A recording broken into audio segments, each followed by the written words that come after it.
Nathalie Chambers. I'm a farmer at Madrona Farm, and I just want to acknowledge right now that we're on West Saanich and Coast Salish territory right now. Okay, to set the stage for tonight's really important meeting, I wanted to talk about a visualization. And every time I do a presentation now, I do this visualization. Some people like it, some people don't, but I'm going to do it. So I like to imagine the world as an apple, okay? And then I'm going to quarter it. We're going to take 3 slices away for oceans, and we're left with 1 piece that represents the land. And what we're going to do is we're going to cut that piece in half, and we're going to take 1/2 away for areas which are inhospitable for agriculture. Deserts, tundra, those kind of places. And what we are left with is 1/8 of a slice of a section of apple. And that's where our cities and roads and hospitals and schools are. So we have a little bit left over, and this is where agriculture should happen, but actually we're going to make the final cut. And the last cut's usually the deepest, right?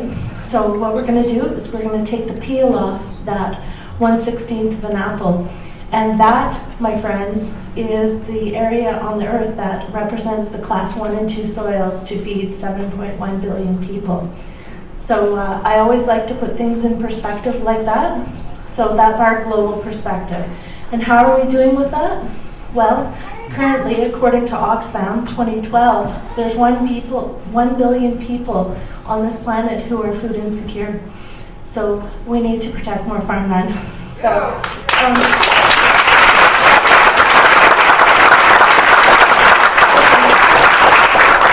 I'm going to introduce Ben Isitt now. Ben is a CRD counselor, a CRD director and Victoria councillor, and here he is.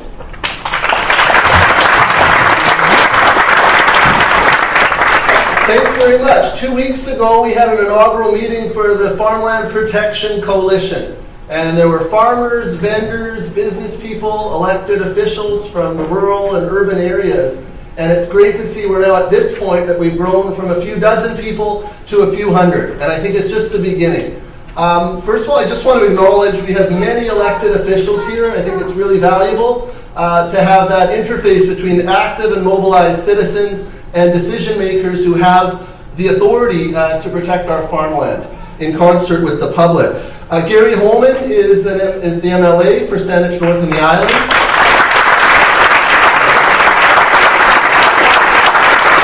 Adam Olsen is the interim leader of the Green Party of BC. Former North Saanich Central Saanich councillor. Harold Steves is a city councillor from Richmond and was a member of the Legislative Assembly when the Agricultural Land Commission and the Agricultural Land Reserve came into being.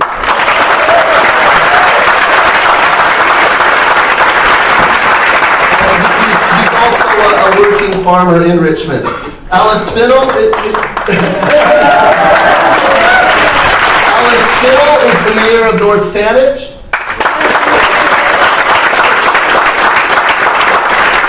One of her council members, Elsie McMurphy, is here tonight.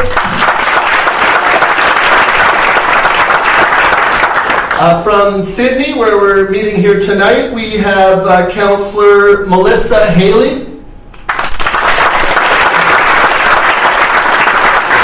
Central Saanich is extremely well represented, which is great to know because there's so much agricultural land in that municipality. The mayor of Central Saanich, Alistair Bryson, who's also the chair of the Capital Regional District, is here.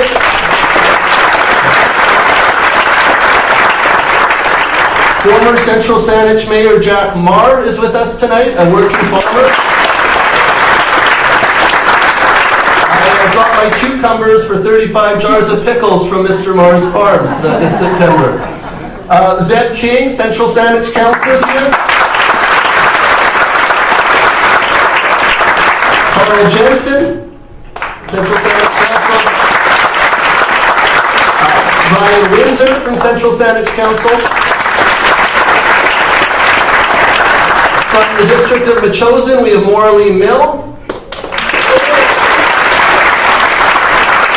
We have the CRD's alternate director for the Southern Gulf Islands, Sylvia Olsen.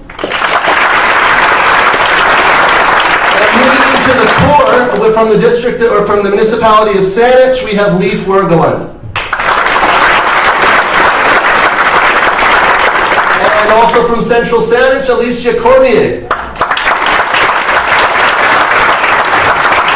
Well, it would be unlawful because the Central Saanich Council did not give prior notice of a meeting. Technically, you have a majority of Central Saanich here tonight. Had they given notice, they would actually have the legal authority to take further steps for farmland protection. But without further ado, I'm going to turn it over. But the two main points tonight, I think, is we have to realize this isn't only about the Agricultural Land Commission.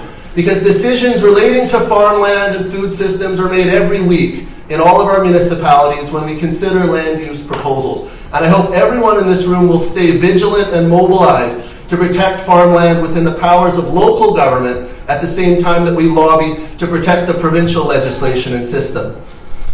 And my last point is that this farming issue and food system issue doesn't exist in isolation. And the same time we mobilize to protect food systems in the province, I think we have to realize that the broader issues relating to the environment and social justice are also relevant to what we're doing on food systems. So even issues around hydro rates and the affordability of living in this province, the ferry system, transportation, there's linkages between the food system and all the other social supports that we rely on in BC. So I think the more we can unite with everyone in this province, standing up for what they believe in and stand up on the legacy of past generations, I think that's the way to move forward into the future. So thanks to everyone, and thanks to our speakers, and thanks to all of you tonight.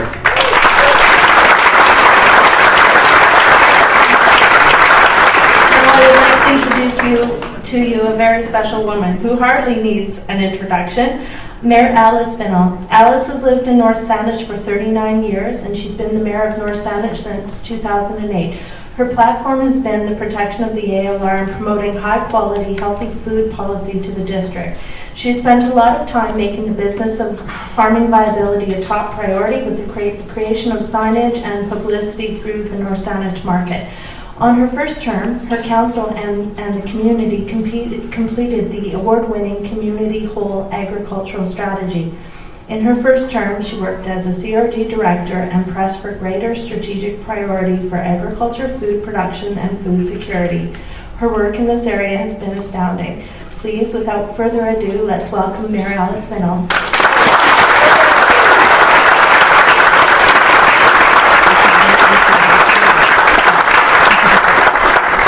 Thank you all. I agreed to come and co-moderate with Nathalie Chambers this evening because I've been so impressed with the work that she's done. And I'm going to give you a little introduction of her in a moment. I just would like to add to what Ben has said about our panel tonight. We are very fortunate to have a panel which does include not only people who care about and make policy, but also people who farm. And we will have fuller introductions for each panelist before they speak, but it really is my pleasure and my honor to introduce my co-moderator and the first panelist, who is Nathalie Chambers. Nathalie's not only a farmer, she is a student of restoration ecology, and I'm sure she'll be able to enlarge on that a little bit for all of you, because I'm not really clear on what that includes.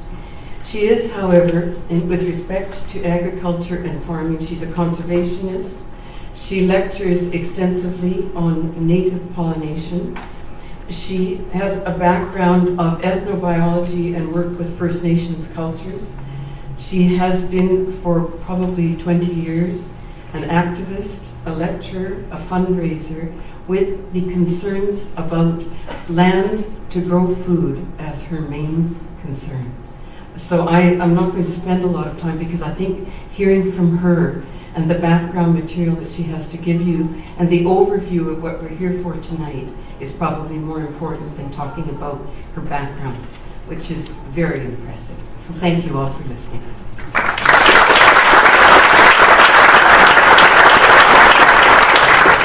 Thank you. Well, let me start with agroecology and farmland protection and food security has consumed about 10 years of my life now. Madrona Farm is an example of that work. The Madrona Farm model was a model that is used to address the largest obstacle to food security on Vancouver Island and the mainland, which is the price of farmland. This single factor is denying young farmers access to the land and causing, major food insecurity. The ecological and agricultural value of farmland is protected in this model, and farmers are offered long-term sustainable leases. In this campaign, where 3,500 people donated $2.7 million to protect Madrona Farm Forever, changed my life. It was a testament of the power of the people, and it proved to me without a doubt, if we all work together, we can change the world and achieve the impossible dream. The conservation ethics that drove my work are simple. They're takeoffs from my study of First Nations and 7 generations resource management. This has taught me, number 1, ownership of the land does not mean stewardship. And number 2, ownership of the land does not give one the right to destroy or degrade its ecosystem function or agricultural potential. I stand very firm on this point. The ALR acted as a conscience for those owners who believe that owning this property gives people the right to alter and destroy it forever. Since that time, I've been raising money through Chef's Challenge to assist financially trusts and organizations in protecting farmland and food security. So, why we're all here tonight? The ALR was a piece of visionary legislation in its day. It has reigned for 40 years. It's based on a precautionary principle. As with all models, it's not perfect, and it is constantly under assault. Today, on the almost eve of the 40th birthday of the ALR, we stand together and mobilize our efforts and are being called to protect the boundaries of BC's farmland once again. Only it is with the knowledge that last year Canada failed its UN-issued food security, exposing that 2.5 million Canadians are food insecure. We know that BC is the poorest province with the most usage of food banks. We know that only 0.05 of Canada is arable, and that only 5% of that land base is represented in BC. We can now see climate change out our windows and on TV. The UN has just issued the largest threat to humanity being climatic shocks. We are not immune to these effects. We have just been lucky. The ALR is our ability to feed ourselves now and tomorrow into the future. Protect the ALR now. One more thing that I have to say as a practitioner of agroecology is the way that soil has been talked about lately. I must speak up for the soil. The words that soil is crappy or not viable or junk in any way has really got my blood pressure going, okay? Soil is alive. In 1 cubic foot of soil, there is more biodiversity than in a forest. 1/4 of the species live in the soil, on this planet, live in the soil.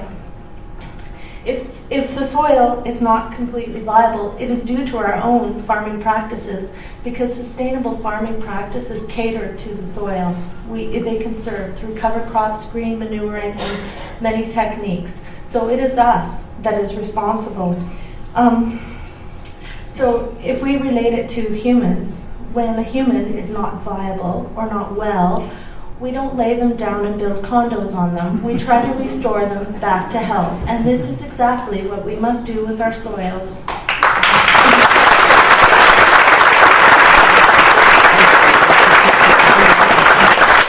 Maybe it is the climate here, but we seem to have some pretty amazing politicians, leaders, and environmental activists and stakeholders, which is everybody because we're all eaters, in this area. It is my pleasure to, with the greatest honor that I introduce you to one of my personal heroes, Harold Steves, whose family was the original family in Steveston, has been involved in many projects protecting the environmental, agricultural, and heritage buildings in Vancouver, including most notably the cannery. Harold was the last graduate from UBC Agriculture when it was organic before it shifted over. And he practiced agroecology. He went in to be a preacher and he came out a farmer. As most of us have heard, up until 1973, BC was losing 6,000 prime acres of Class 1 and 2 soils yearly to urban and industrial uses. It was then that the Farmland Defence League stepped up to the plate and created the Agricultural Land Reserve. Harold and the Farmland Defence League brought this vision forward as a recommendation, and Dave Barrett's government implemented it. Harold has been fighting these battles for over 50 years, and in addition to all this, he has been a Richmond councillor for 42 years. His wife, Kathy, and him have created an amazing legacy in British Columbia. Some of my best days have been spent in Harold's dining room and kitchen among his old family photos, gramophones, and memorabilia. Thank you, Harold, for all your hard work.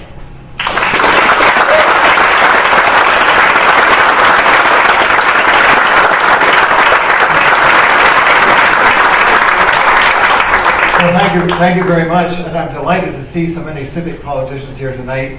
We've got our provincial politicians, and it's presumably a provincial issue. However, there's a lot you can do at the local level, and I'll be commenting on that a little bit later.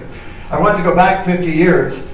50 years ago, I was, as Nathalie mentioned, I was a student in agroecology. I was actually a teaching assistant to the professor who taught that. He retired the year that I graduated, and the guy they hired was an expert in chemical agriculture, so they didn't have agroecology at UBC for another probably 20 years or so. What was interesting in my life at that time, 50 years ago, was I came home from university one day and my father was quite glum at the dinner table. He had gone to City Hall and they had turned down his application to have a building permit to build a new dairy, to have a bulk tank for the dairy farm because everything was changing. They had zoned our farm, without our knowledge, as residential. As a young student, I went over to City Hall and I talked to the mayor, and the mayor said, "Well, you talk to the city planner." The city planner told me, "Sorry, son, you're zoned residential, we regret it, but you can't farm there any longer." Shortly after, we filled a room like this near the City Hall with hundreds of farmers. The City Council had rezoned 12,000 acres of farmland one night at Richmond Council. And all those farmers had a big meeting to protest that they were going to have to pay residential taxes. Eventually, they sold their farms and left one by one. And of that 12,000 acres of farmland, there's only two of us left. My farm and another farm over in North Richmond. 12,000 acres was kept in agriculture, and that has been under threat for decades. It's been a constant battle. The next major meeting that I ever attended was here in Victoria. The BC legislature, and Ben Isitt published a picture of the newspaper article published at that time. It said something like, "Steves takes flack for ALR." And I was out on the steps of the legislature surrounded by about 3,000 or 4,000 protesters against setting up the Agricultural Land Reserve. There was one farmer out there, his name was Frank Mitchell, a sheep farmer, and that's about the only help I had out there. And I was trying to take on this entire crowd, and they were quite angry and yelling and shouting at me. They gave us a bunch of postcards, said "Stop Bill 42," which is what this was. It was called Bill 42. And I noticed the postmarks on them, the stamped postmarks, were all the same. I had a letter from Block Brothers, and they were all stamped in the Block Brothers office. The real estate companies had organized it, and most of them weren't farmers at all. When we made that public, Block Brothers suddenly realized they didn't own any farmland. They owned residential land, and they switched sides on our side because they thought they'd make more money. So you never know about developers. When we brought in the Agricultural Land Reserve in 1973, there were plans afoot at that time by the provincial government. Ken Kiernan, the Minister of Industry, was developing the Roberts Banks Superport, and they wanted to develop an industrial area that would run from Roberts Banks to Hope. That was the vision. And we had lost 12,000 acres of Richmond farmland. By the time 1973 came along, we were losing that much land in the Fraser Valley on Vancouver Island every year. If you can imagine the residential area of Richmond, we were losing that much farmland every year up until 1973. And we changed that with the Agricultural Land Commission Act. In September of 1957, however, I want to go back a little bit, because why did we do it? We knew about climate change. Most people think climate change was something that was just invented. We knew about climate change. We knew the world's population was growing. In September of 1957, the world's top climatologist, Dr. Sverre Pedersen, who was the director of weather forecasting at the University of Chicago, told us, and I want to quote this, in the next 50 years, now 1957, think of today, 50 years ago, in the next 50 years, if the current warm trend continues, there will be some remarkable changes in the weather. Already the North Pole has decreased something like 40% in volume. If this continues, there will be very little summer ice left in the Arctic. With increasing population, increasing use per capita, we are already in a mild crisis. So for those that think that climate change just happened recently, we knew about it since 1957. This person, by the way, was a climatologist that planned the D-Day invasion to get when they had a break in the weather and we won World War II. He was that prominent, and that was his prediction. His prediction has come true, and the world climatologists today are telling us we've got 30 years left, and we can expect desertification, floods, wildfires, loss of farmland, and in many parts of the world, mass starvation. So we were right about the Agricultural Land Reserve in 1973, and we're right about it again today. Thank you all.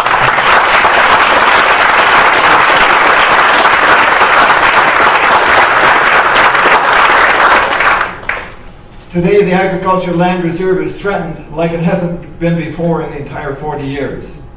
In my area, the Port of Vancouver wants 2,600 acres, that's about 15 or 16, 1,700 hectares, I guess, for port expansion. In my area, Langley wants to expand a university out onto farmland. In the north, the Minister of Agriculture thinks rodeos are more important than hayland for feeding cattle. And Pat Pym wants to frack our farms. When that announcement came out in the Globe and Mail, that the memo that Pat Pym wanted to turn the ALR over to the oil and gas industry, my phone stopped ringing. It couldn't take any more messages. My emails jammed. I couldn't take any more emails. Every environmental and agricultural group in the province was contacting me and saying, let's form a coalition like we have here tonight to fight the loss of agricultural land in this province. So I would like to personally thank Pat Pym for organizing this.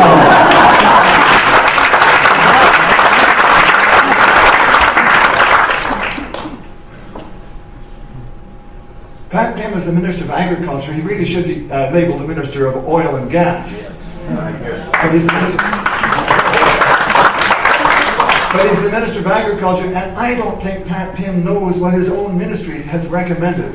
And I'd suggest that he read the documents prepared by the BC Ministry of Agriculture over the last few years.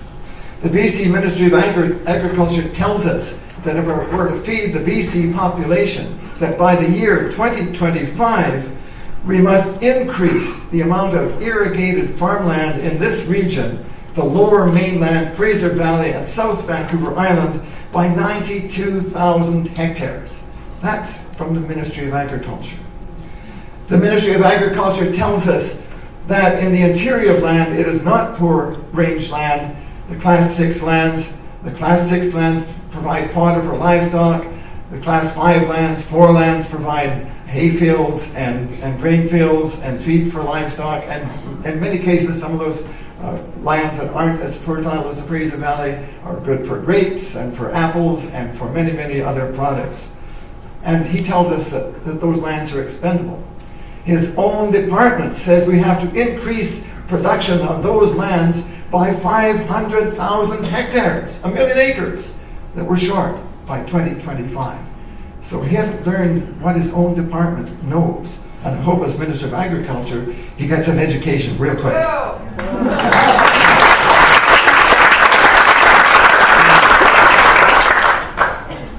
We must not allow Pat Pym to subvert the agricultural land reserve to the whims of the oil and gas industry, to the port of Metro Vancouver, and to every community that wants to expand their boundaries, because that's what he has said. Since that report came out, Bill Bennett has said, well, we'll keep the Agricultural Land Commission independent. We won't take away their independence and put them under the Ministry of Agriculture or put them under the Oil and Gas Commission. But what they haven't said is what they intend to do about the Agricultural Land Reserve itself. And the fear I have is that Pat Pym's memo is exactly what Pat Pym thinks, otherwise he wouldn't have written it. And as Minister of Agriculture, we have a lot to be concerned about. Pat Pym wants rodeo lands on farmland. And while rodeo is fun, I'm a cattle rancher, I've got cows, farmland to feed those cows is much more important. I suggested to Pat Pym he should eat the beef rather than to try to ride them.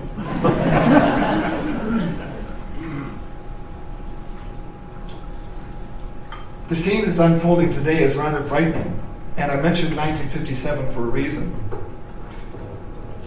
Our senior governments are intent on building pipelines, fracking the land. I got to tell you about fracking. One person in the north phoned me and said, they're going to frack our farms. I don't know much about fracking. I said, well, we need to frack Pat Pym. yeah, he'd frack. He got a lot of gas. He'd frack real well.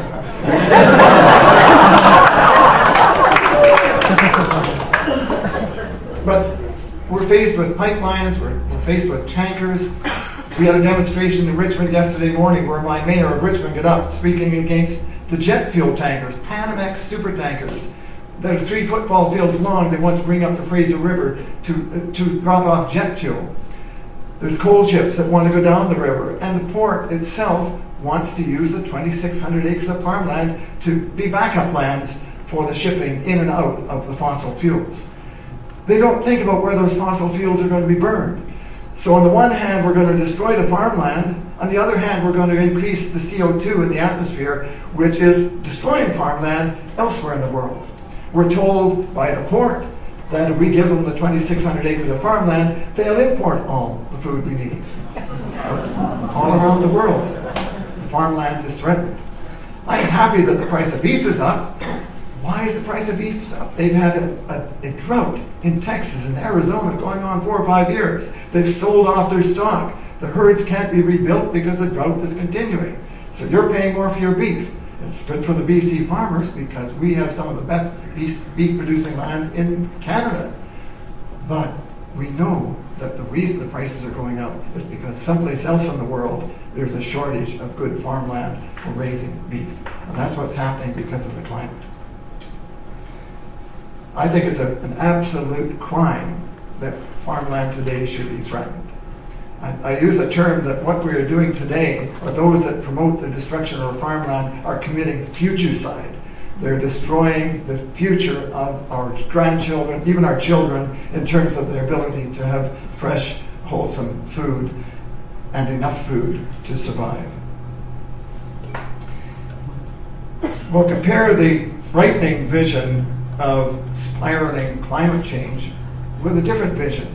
And a lot of the communities today are part of that vision. 6 years ago in Richmond, a delegation came from the United Nations. And they said, if you develop urban farms and farm school, we want you to show the world that this can be done. And so we have set up farmland in Richmond with a farm school. The city of Richmond is the biggest farm owner in Richmond. Now we own about 350 acres. We're teaching young people how to farm. We're providing agricultural land for children, young people to farm on, incubator farms, and I know that some of the communities are doing it here.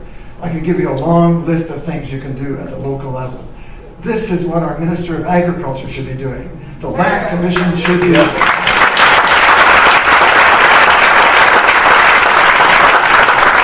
The Land Commission should be doing what we intended it to do in 1973, which was to set up a land bank, buy up the lands that are threatened, lease it out to young farmers, get the land into production, and stop the speculators that are taking the land out of production, letting it grow weeds, and claiming it can't be farmed. Believe me,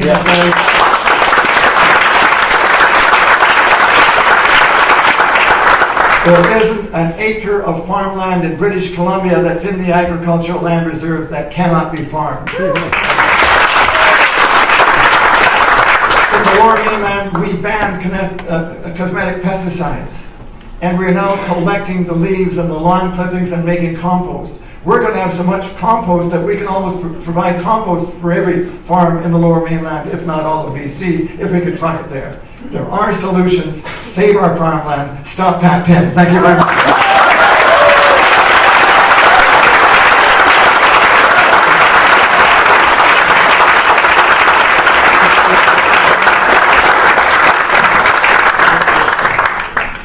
Our next speaker will be Adam Olsen, and I'll just give you a short background. Adam was born in 1976 in Victoria. He was raised on the Sartlik First Nation. He's a husband, a father, an entrepreneur, and a politician, and as many of you know, he is the interim leader of the Provincial Green Party. He has 2 small children with his wife, and they're living on the property he grew up on. And he has both First Nations and non-First Nations sides of his family who are both long-term residents on the Saanich Peninsula. Adam, as many of you know, served on Central Saanich Council for a little more than 3 years. He began in 2008, and he spent very quickly a lot of time learning about agriculture, because 2/3 of the land in Central Saanich is in the agricultural land reserve. And he, during that time, began with work on the agricultural area plan and proceeded with many other initiatives toward improving and working toward betterment of agriculture in Central Saanich.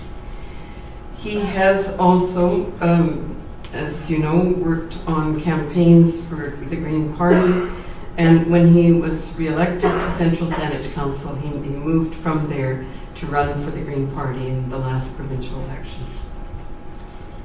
He is continuing his work with the Green Party. He is continuing his interest in agriculture, and I am pleased to introduce him to speak to you tonight.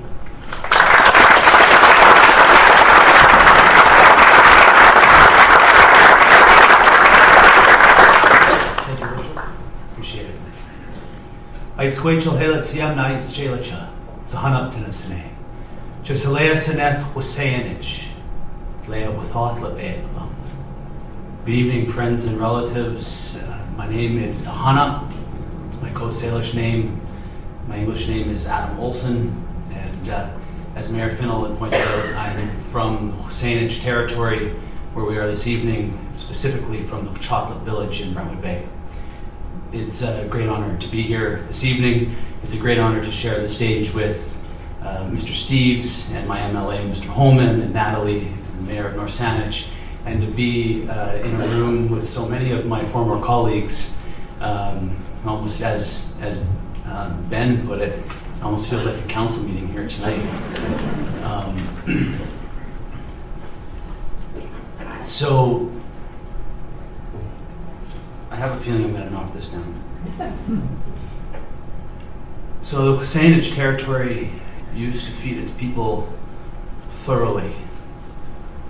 If you look at our art, if you look at the culture that is here, that remains today, it is a culture of great wealth.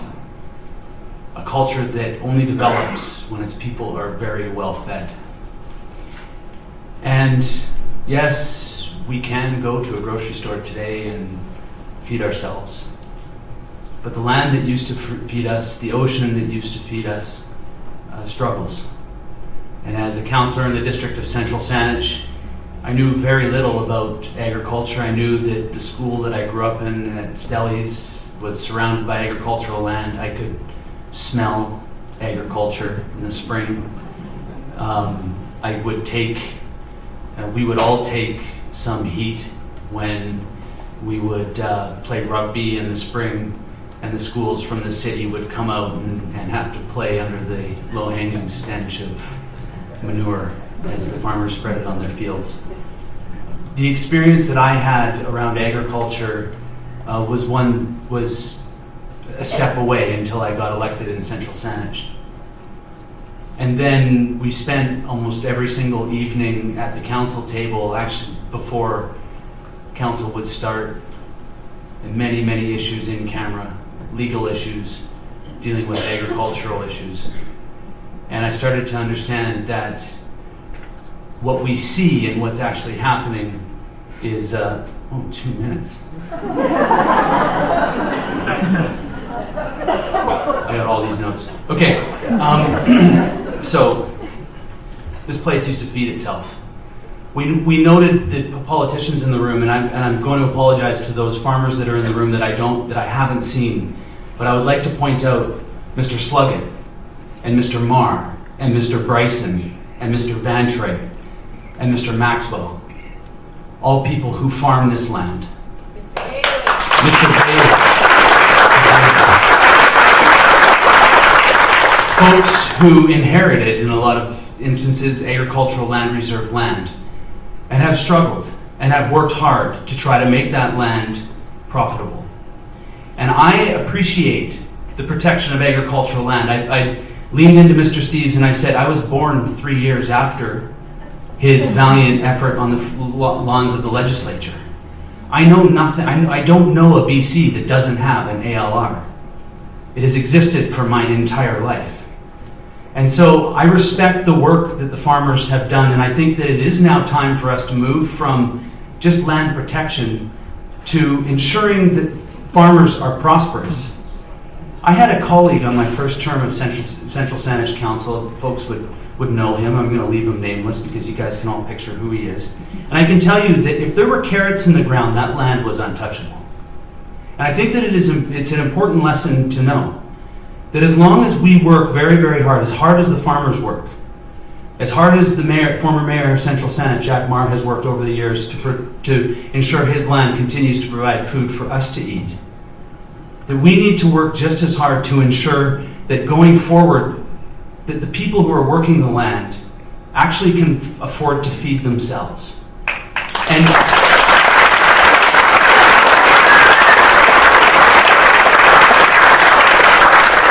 as Mr. Steves pointed out, 50 years ago they were talking about climate change. And I sure hope that 50 years from now, my son Silas isn't standing on this stage talking about words that Andrew Weaver was saying. I hope that we actually can turn and face and start to address the huge elephant that's sitting in the room with us this evening. It dawned on me, this is longer than 2 minutes, it dawned on me one day when I was sitting with the planner in Central Saanich, and he's here tonight, and he said, you know, Adam, the first question that I get when real estate agents call me is, how big can I build the house? And that's the wrong question when it comes to agricultural land. There is no need for this government to be doing a core review of the Agricultural Land Commission. It was done in 2010. It was a good core review. They had good recommendations. We might not all agree on all of them, but it was a good process. They engaged the stakeholders. They did what needed to be done, and they put forward a program that is going to modernize the Agricultural Land Commission and allow it to move away from an application-based system to a more land use planning system, which I think that we can all agree is a good move. I think we need to deal with, and this might raise some hair, but the floor area ratios and setbacks on agricultural land need to be addressed. The economics, as Nathalie pointed out, land is being priced for the other things that could potentially be done on that land, and it needs to be seen as agricultural land. And I'm just going to finish up with two things. Just down the hallway here, there is VHA. They're now called Island Health, by the way, so if you were confused about that, they've changed their name, they haven't told anybody. Anyway, Island Health is just down here. And they said, well, you know, we'd like your input. And I said, well, I'm actually here for farming. The farming thing, the agricultural land reserve meeting just down the hallway here. And she said, oh, you'll be very interested. We're very, very interested in food security. And I said, oh, well then why do your procurement policies not allow you to buy local food? Why is it that there's 16 and a half acres? And I said 10, but then Jack said, no, it's 16 and a half acres. And he knows exactly how big that piece of property is, because he does know how big every piece of farm property is. But I can tell you that 16 and a half acres of land could be producing food. Oh, 1 minute now. Okay, so I'm just going to say that sometimes bureaucracy gets in the way. In fact, a lot of times bureaucracy gets in the way. VHA doesn't allow us to serve deer for the Harvest Feast. It was kind of ironic. We tried to serve some deer at the Harvest Feast, and I was going to get someone to get the deer and for us to serve, but they wouldn't let us do it. So I think that there's an awful lot of things that we can be doing proactively to move this discussion to just from protection. Let's get over that. Yes, we all believe that it is in the interest to protect farmland. Move on from that now. It is now time to ensure that those people who are working the land prosper from it. Thank you.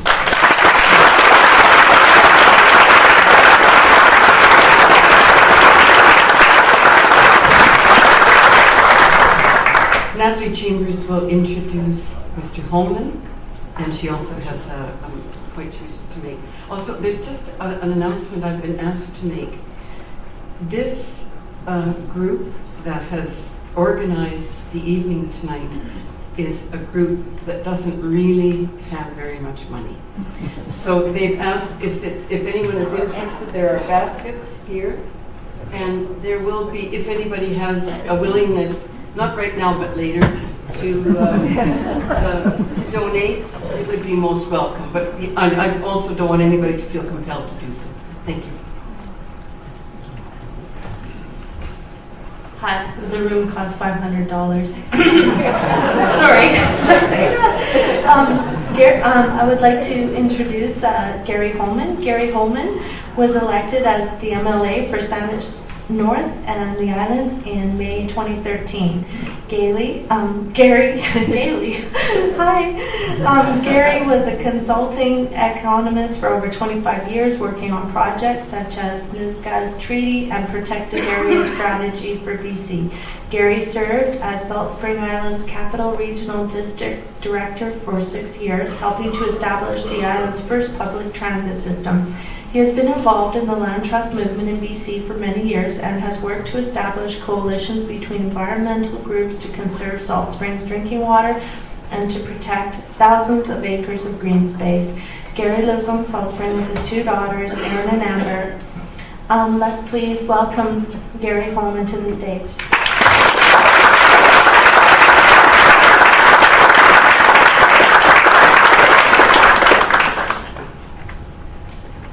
Thanks very much, Nathalie, and welcome everyone. Thanks so much to the Farmland Protection group for organizing this meeting.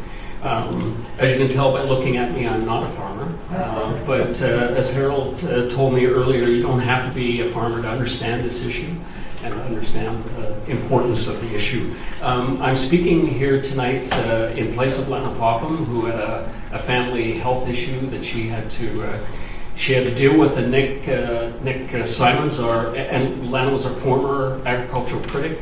Nick Simons is our current critic, who's attending a meeting with the aforementioned Mr. Pym. So we'll see what happens there.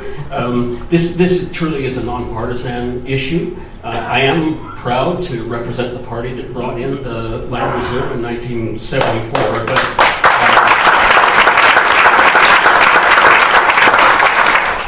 this is definitely not a partisan issue. As all of, I think, the speakers have mentioned before, this isn't just about protecting the ALR, but also supporting farmers. And it's necessary, but not sufficient to just protect the land base.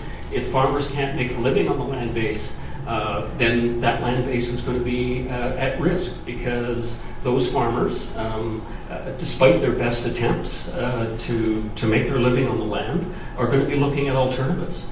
And we absolutely need to be protecting the ALR, protecting the independence of the Land Commission. That's so important. That's why, as Harold said, that's why the Land Commission was created in 1974, was to create a separation between the politicians and the land base. And that influence has been creeping back. There are indications that the minister is backing off, but I wouldn't trust the minister of this government as far as I can throw them, and I don't think I could pick Mr. Pym up, never mind throw him. So we need to be keeping at this. I think meetings like this, organizations like this kind of turnout, this kind of public response has already, I think, made government think twice There have already been public statements made that, oh no, we're not going to do that, we're not going to do this. But I don't think we can really even hear that or listen to it. We have to assume that the Liberals will try to implement what Mr. Pym wrote in the letter, which, as Harold said, he wouldn't have wrote it if he didn't believe it. The core review was mentioned earlier. In fact, there was a core review done by the Auditor General of British Columbia, as well as the chair of the Commission, Richard Bullock, at the request of government. So in fact, there have been 2 reviews of the Land Reserve and the Land Commission. Well, we just get to ignore those, right? I'll be quick. So that there have been reviews, and both those reviews were very clear about supporting the ALR, supporting the Land Commission, supporting farmers, not going in the opposite direction. And there's absolutely no political mandate here for this government, for this Liberal government. They may have a mandate on other issues, but on this one, they explicitly denied messing with the Land Reserve and with the independence of the Land Commission. They have no mandate to do this whatsoever. This is going to come to a head.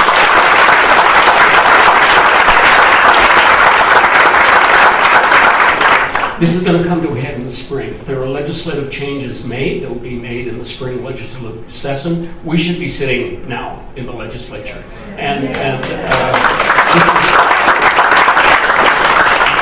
This is where the opposition role comes to the fore. And you can bet that the legislative session in the spring, if they bring forward changes, it's going to be very lively. And if you think question period is stroppy up to now, you haven't seen anything yet. You can bet we are going to be all over this. The NDP opposition, I know Andrew Weaver will be there as well, will be all over this government for making these kinds of changes. Your participation, letters, emails, petitions, whatever, it's all important, and it's already having an effect on government. So thanks everyone for coming tonight. I hope in the questions and in the back and forth thing, we can talk about next steps.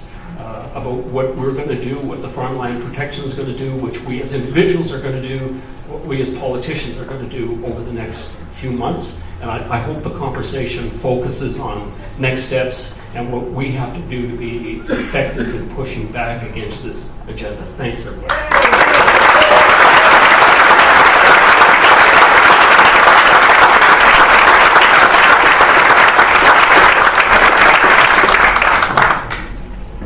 Thank you very much, Mr. Holman, and all of our panelists. We are now moving into a more open mic and campaign and panelist responses. Sorry, when I say campaign, I'm talking about the campaign to save the ALR. We have Natalie's going to make a statement, but I was asked also to remind anyone here who's interested that the Coalition to Protect the ALR has provided a petition that is, I think some of you may have seen it when you came in, and there's a table out there if you're interested in that as well. So I'll have Nathalie speak, and then we will be opening, there is a microphone that people can speak into if they are interested in making comments, making suggestions. We're looking for inspiration. Hi. In my former job at the Land Conservancy, I was really fortunate to receive some training. It was based on a philosophy of appreciative inquiry and creating the kind of world we want. And the premise of this thinking is that in order to create a sustainable future, we have to be able to imagine it, to have a vision like the ALR was one day.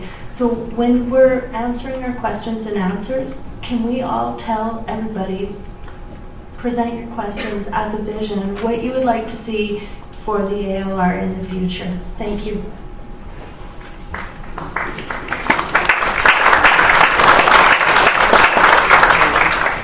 So I'll welcome anyone who, now I can't see very well from here, but where is the microphone? Down there, okay, great. I'll welcome anyone who wishes to come to the microphone. You can speak to any of the panelists or all of them. You can state your vision, and we will be taking note of any responses that we hear from you. Thank So- you. I'm not a farmer. I'm a theoretical physicist. And I'm retired, and for the last year or so I've been studying climate change. And I would like to try and convey a sense of urgency. Between 800 and 1400 AD, the Earth, the Northern Hemisphere, went through what was called the medieval warm period. During that period, the Pueblo nation collapsed and the Mayan civilization collapsed. They collapsed because of extensive droughts in what is now Mexico and Southwest America. In fact, the drought recorded in Southwest America extended beyond 200 years. Research that came out just a month ago in the Canadian Arctic showed that the Canadian Arctic is now warmer now than it was during the medieval warm period. Texas, Arizona are going through a drought. The Colorado River is the lowest it's been in many years. The snowpack that feeds California and Arizona is disappearing. Some months ago, partway through my studies, I was thinking that, okay, there's going to be issues in 20, 30 years. But research that's come out suggests that maybe it's 15 years, maybe it's 10 years. There is an issue of urgency because, unfortunately, the pathetic responses of our governments throughout the world means that climate change is going to continue unabated. To some extent, we in Canada are lucky because as things warm up, growing areas are going to move to the north. But in the interim, the food basket of North America is going to collapse. It is going to collapse. Let me repeat that. It is going to collapse. We absolutely have to have agricultural land up here. We not only have to support it, we not only have to ensure that farmers can make a living, but we need to dramatically expand agricultural land, not just on the island, but throughout BC. I say to Christy Clark and her government, what's the point of people having jobs if they can't eat?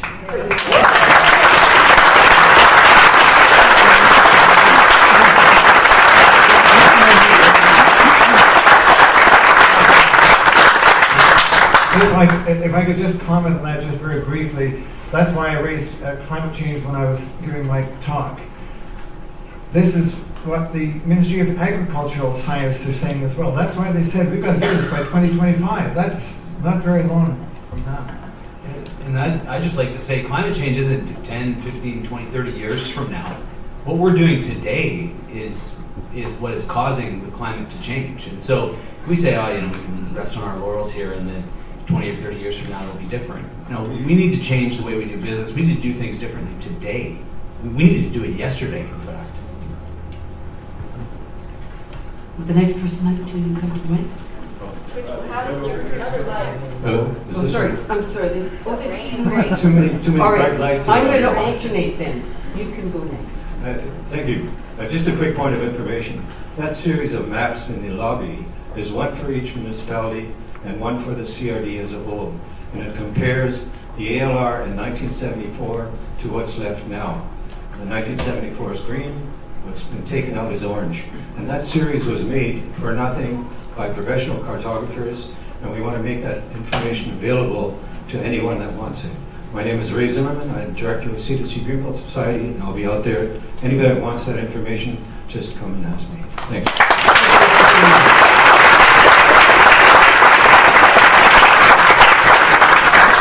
Please come to the next mic. Thanks. Welcome everybody to Gay Farms. Because the only time I wear this hat is when I feel like I'm a professor trying to talk about agriculture.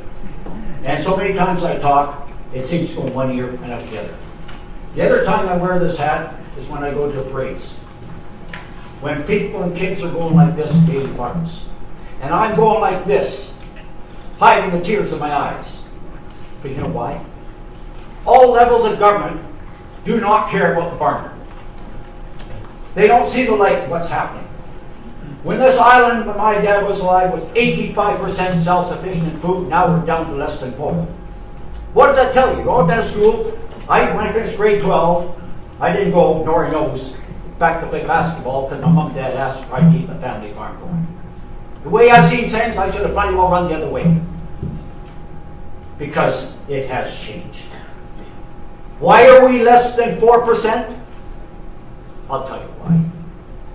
That tells you you don't need to go to university. There's no bloody money farm winning 4%. People will be doing it. You're not going to need farmers out of UVic. Because first of all, don't be able to raise the line of credit. When I used to do behind Red Barn Market, I did all Panama Flats. Filled that barn every year at Panama Flats, full.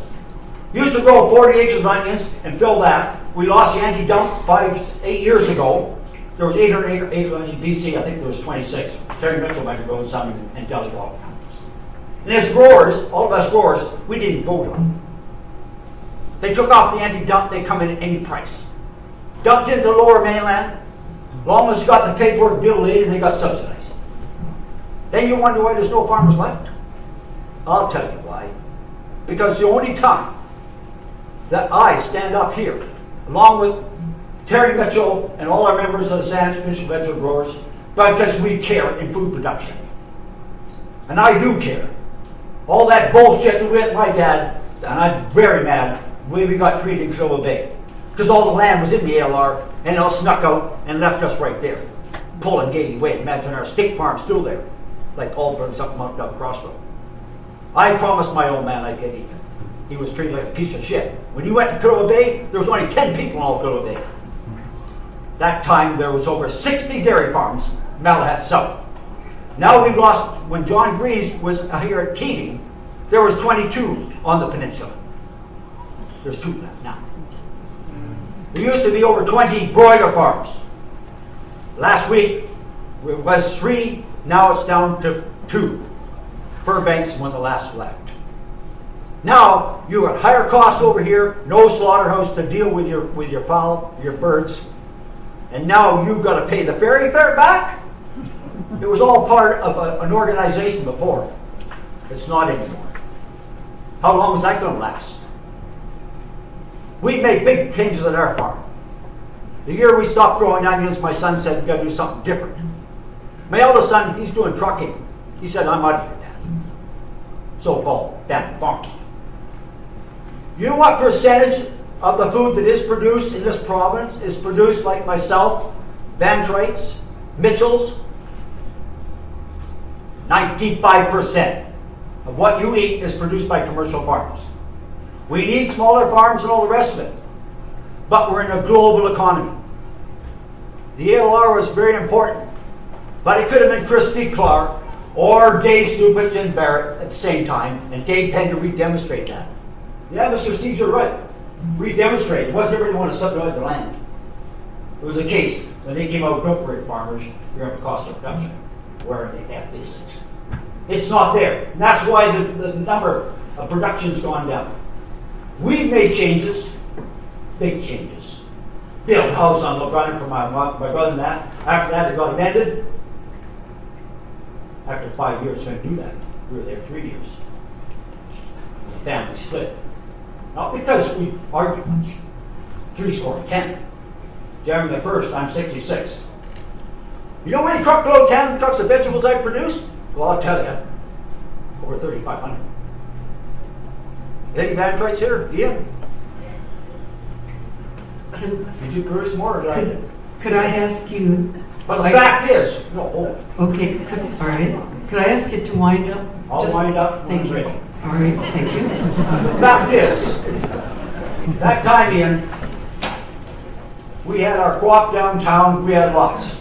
We had lots of buyers. Things have changed so differently. I'll tell you, 3,500 tandem trucks. You know what that is? 30 feet long? Well, it is. From San Antonio to Simple Hall. You figure it out. You go back 3,500 times 30 divided by 5,280. Now we got drainage problems in Sandwich. I left over $40,000 in the field. Excuse me. Because the ditches didn't get cleaned. The same problem down in Martindale. Mr. Gailey, one of the panelists would like to ask you a question. There we are. I'm not sure, at least to speak to this man. I'm sorry to get mad because I care. Because you know why? I'm afraid in a few years' time, I grow 3,500 candles. And I'll have all there ready to feed me in Aberdeen or somewhere, and no damn food to put on my fork. And I'm not kidding. No, it's a very valid and strong point. So what's the answer? What do we do? Where's our cost of production? The only people that have cost of production are those under supply management. Now you want to take that away. What do we do? Know what's happening? I'll tell you what. All you MLAs here, what you should do, you have a big press conference, we're going to sue sustainability. I'll tell you what you're going to say. You know what it is? Well, we go and keep the buses going. We pay, what, 3 cents a liter? No. We're going to have food sustainability. We're going to put 10 cents a liter at the gas pump, and they won't get one bloody vote from you people. Will they? Who's going to pay for food sustainability? I will. I think many people will. Well, then something has to change. Because this is the That last is what has to generation. change. You're right. Right. You're absolutely right.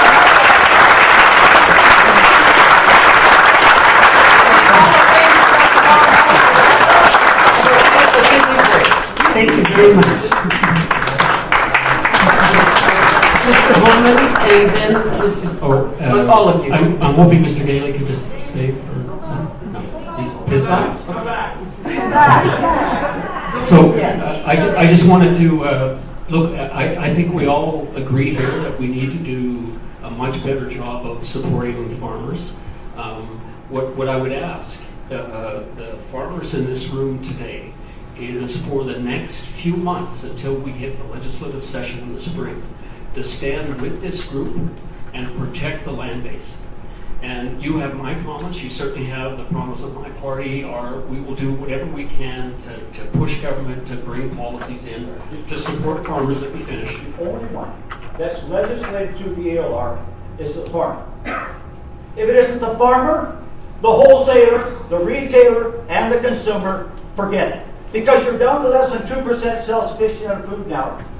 I'll tell you what you should do. I shouldn't say it. Put 2 more trucks on the commercial drops on the BC ferry. Put 2 more on the barge. Subdivide the farmland and call it a day. Because that's where the numbers are going. We're not going to keep hanging on when my wife tells me, right, our farm market makes money, agritourism makes money, and people clap and say thank you. The rest, guess what? We should shut down. Read my financial statement. You aren't making enough money.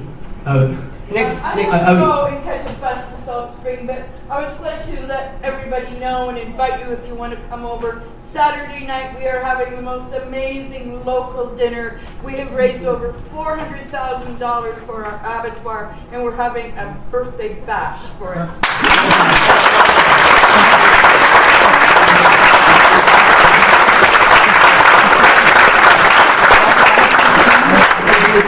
The gentleman that spoke earlier didn't stay for the answer. What you heard just now is one of the answers. We're in the beef business, and basically the province shut down all the local abattoirs. Most of us didn't give up. Some did. Those of us didn't give up are organizing to build our own abattoirs or to find us abattoirs. We have a ranch at Cache Creek, as well as our farm in Richmond. My son has taken over the Cache Creek ranch.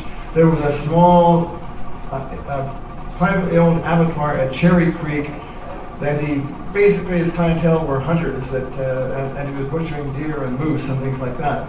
We went to him and we said, look, we're losing money. Talk about losing money. Every cattle rancher in British Columbia lost money every year for the last 10, 12 years, except us. And what we decided was we weren't going to take it anymore. And we decided we're not going to send our beef to Alberta to be fattened on grain. We're going to market grass-fed beef. We're going to direct market to the public. And we went to the fellow that owned the Cherry Creek Abattoir. When they shut down all the abattoirs, we said, look, if you will improve your plant and enlarge it, we will bring all of our beef to you to butcher and cut and wrap. And that's what we're doing. My son took a load in 2 days ago, and he'll be delivering the beef down the Lower Mainland in a couple of weeks. We market it all down in the Vancouver area and Kamloops. But it's all done in this little Cherry Creek abattoir that has expanded because he had our business, and all the time that all the other farms were losing money because the corporations in Cargill and all the others lowered the price they paid the farmers because they had to pay more for the feed because the feed was being used for biofuel to run cars. The farmers took the hit. We were able to direct market. And the answer, I think, is what we heard a minute ago. The farmers that are in the beef business, the cattle business, you've got to get together and build abattoirs. In terms of other avenues, get involved with the local movement to direct market. And that's why I'm involved in these things. I'm sold out. I can't sell you any beef. We're sold out until December 2014. And because we had so many customers that come along that wanted our product, we've got 2 partners now that we've trained them how to raise grass-fed beef because that's long forgotten. Nobody ever done it for 50 years. And so we're learning and relearning and bringing these ideas across. So farmers don't have to give up, but they do have to change. And we found that we can change and we can do well in this economy. Mr. Olsen, and then we'll hear from, I think we're on that line next. Yeah, just very, very briefly. I think that Mr. Gailey did provide some of the answer at the very last statement that he made, and that is that protecting the boundaries is very important, but we also have to focus on what's inside those boundaries. And it is a lot more than just the land. It is the economics of the land. It is how it's processed, as Mr. Steves was talking about. It is how it's marketed. And so just focusing on the boundary is where we've been, frankly, over the last, my entire lifetime. But it's time now to start to deal with the industry of agriculture. From 1973, when it was brought in, we had the problem, and the government brought in an act called the Agricultural Income Assurance Act that helped farmers out that were having financial difficulties. And that worked for a number of years until later governments got rid of it. But that was working. It hasn't been in operation now for probably 15 or 20 years. But yes. That's what the government did do at that time. So the lack of income and the lack of infrastructure. I'll hear from the mic over there now. Is there anyone there? Yeah. Thank you. I'm an organic farmer up in Mill Bay, and 30 years ago when we bought our first farm in Prince George, the farm was in the Agricultural Land Reserve, and I was a young new farmer at that point, and I didn't know what the ALR was. And I can tell you that when I first bought that farm, I was actually pretty annoyed that it was in the ALR because of other things that I wanted to do on that land. I've progressed a lot in 30 years. When we moved down here to look for a farm, I specifically had to buy land that was in the ALR. And that was because by then I had learned what it meant to have, I felt, me as a farmer have protection to farm, but also more important was that that land would be protected from me. I am only human, and my 26-acre farm is 3 minutes from downtown Mill Bay, and the developers would love it, and it's probably worth millions if it could be developed. I'm so grateful that it's protected from me.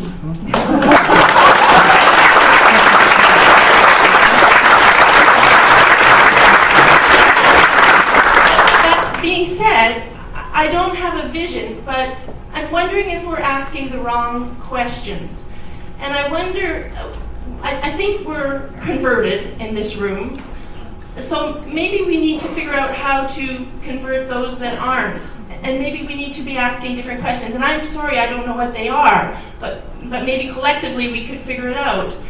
And how can we help the developers find land that's not agricultural land to develop on? I mean, our consumers need to live somewhere. They need to work somewhere. We are a holistic group, and we do have to work together. And so maybe I just think people smarter than me can find the right questions to ask. Thank you. I want to make one more point, maybe because we're all converted, we know these things, but in case you don't, as a small livestock producer, did you know that the Chicken Marketing Board only allows me to raise 2,000 broilers a year? Did you know that the Egg Marketing Board only allows me as a small farmer to have 99 hens? Or I can apply for a permit, which I used to have, and I can have 400 hens. 2 years ago, the Egg Marketing Board come to me and said, if you want to keep these 400 hens, you have to put in a CFIA egg grading station on your farm within 2 years. These are some of the other rules that as small farmers we are up against, that I don't know that the public knows that. Thank you. Thank you.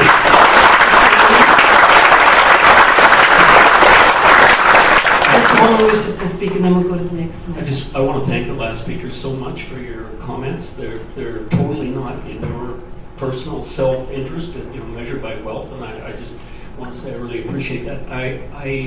I'm not sure that I disagree with some of the other speakers here, but I feel really strongly that we need to focus our efforts for this next few months on protecting that land base. And there's two things I'm concerned about here. One is the point you raised about getting beyond the usual suspects, let's say. I think most of us here are in agreement about the need to protect the ALR. So the challenge is to get out past the group that's here and to get to the broad public. And the other thing I'm worried about is particularly commercial farmers who are so concerned that they're not able to make a proper living, they're not being properly supported. I totally agree. I think everybody here agrees with that. What I worry about, though, is that we're going to get diverted. We need to focus in the next few months, just for this next few months, on pushing back this agenda on protecting that land base. There's all kinds of things we can do as local governments, as non-government groups. Salt Spring established an abattoir. We went up and fundraised for it. It's operating. I'll be attending that local board dinner, by the way, on the weekend. So there are lots of things that we can do, outside of government, but we really, in my view, we need to focus on protecting this land base for the next few months. Let's keep the other part of the agenda within full view, that we need to support farmers, but let's not get fragmented. And I ask the commercial farmers here, if the commercial farmers in this room are going to the minister and saying, I can't make a living on this land base, free things up, and that's the message he hears from commercial farmers, I'm very worried about that. So that's why I was asking before for commercial farmers to please support this groups like this to protect the land base, and let's keep the other aspect, the other part of the vision within view. But for the next few months, let's focus on that. Thank you. Thank you. I'm not sure that I have a vision, at least one that I particularly want to share right now. It sort of starts with frack Pat and goes downward from there. But I think that's one of the things that we have to remember is that Minister Pym is really a really small cog, I think, in this machine that's happening right now. And I think we really do have to focus on Premier Clark and the leadership that she's giving. So I think we just have to keep the bigger picture in front of us. And that leads me to my question, which kind of follows along from where you were just speaking, Gary Holman, and that is what to do now. And I hope you can answer this question, but I'm worried that, in fact, this issue may not even come to the legislature, that it may, in fact, be simply a matter of a cabinet decision, and in which case the legislature will not have the ability to debate that proposed legislation if, in fact, that is the case. I feel I'm very concerned about what might be happening here. It feels to me a lot like what happened with the HST. Nothing was mentioned in the election, and then right after the election that the HST was introduced, and I kind of feel the same way about this. Nothing was said except to deny it in the election about any changes to the ALR or the ALC, and now all of a sudden these memos are appearing and the direction seems to be firming up. But I don't know if you can answer the question about whether or not, in fact, it will have to come to the legislature, or could it be done, if the government is going to make a move, could they do it simply by a cabinet decision?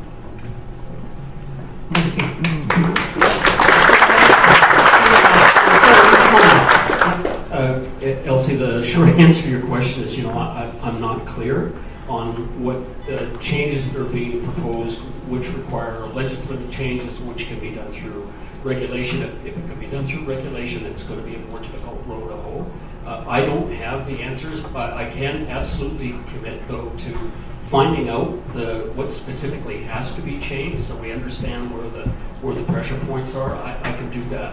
I'm looking for ideas here by the panelists and the people who attend here about how to proceed. But honestly, I think functions like this and grassroots organizations like this, sending emails, letters, all of that's all really important, aside from the technicalities of the legislation has to be changed or regulations. So that's something I can follow up on. There may be people here who actually know that. And in my view, and I'm sure there's going to be better ideas here, is just to keep up this kind of pressure. Is there a legal way of stopping the ALR being abused? I got the sense when I was talking when I met with members of the government that certain changes can be done through order in council. I think initially the initial freeze for the ALR was done by an order in council to freeze the land. So certainly some aspects of this I think can be done by an order in council. I don't get the sense from the discussions that I've had, and I've had discussions with right at the very top, and I can tell you that there wasn't any plan. I don't think that there's much planning going on right now, folks. I get the sense from the discussions that I've had with folks that it's just stuff has come out of their mouths through the election, after the election, and now our government appears to be chasing those comments that were made. And I get the sense that Minister Bennett's comments about on July 31st in the Vancouver Sun that they were going to look at some sacrosanct things, including the ALC. I think that comment was calculated. I don't know. I don't get the sense that it was calculated for all the reasons why we may think. I think that it was probably internal, trying to send a message through to his colleagues. But I don't get the sense that there's a lot of planning going on. This government got a mandate to do oil and gas, and I put a little note in here. There was a comment about Minister Pym being the Minister of Oil and Gas. I think they all are ministers of oil and gas.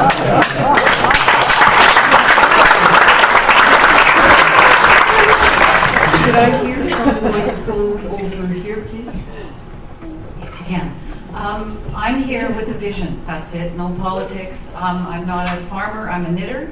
And, I am using local Saanich Peninsula wool that has been shorn by Lori. I saw her up there somewhere. There she is.